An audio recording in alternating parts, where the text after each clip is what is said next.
Music అనేది ఎంత quality experience ఉంటుందంటే, నేను నా వెహికల్ చేయకముందు 2-3 వెహికల్స్ ఏవైతే మేము చేసామో దాన్ని నేను ఎక్స్పీరియన్స్ చేశాను.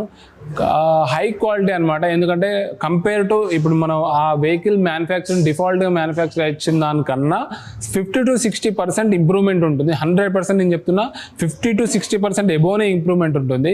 సో ఇది ఎక్స్పీరియన్స్ చేసిన తర్వాత కంపల్సరీ ఏ కస్టమర్ అయినా కూడా థార్ వెహికల్లో మాత్రం 100% చేయించుకుంటాడు. ఎందుకంటే థార్ వెహికల్లో మనం చూసుకున్నట్టయితే మెటల్ బాడీ మ్యాక్సిమం మనకు ఎక్స్పీరియన్స్ అవ్వడానికి అవకాశం ఎక్కువ ఉంటుంది. ఎందుకంటే చూసుకున్నట్టయితే దీనిలో తార్లో కింద మనకి ఫోమ్ మ్యాట్ ఉండదు, ఓన్లీ ప్లాస్టిక్ బాడీ మ్యాట్ ఉంటుంది. సో దానివల్ల అని చెప్పుకోవచ్చు. ఇంకోటి ఏంటంటే వెహికల్ చాలా వరకు మనకి సైడ్స్ మొత్తం కూడా ప్లాస్టిక్తోనే కవర్ అయి ఉంటుంది. సో ఇవి 2 రీజన్స్ కూడా చెప్పుకోవచ్చు మనం, ఎందుకంటే ఇది చేయించుకోవడానికి.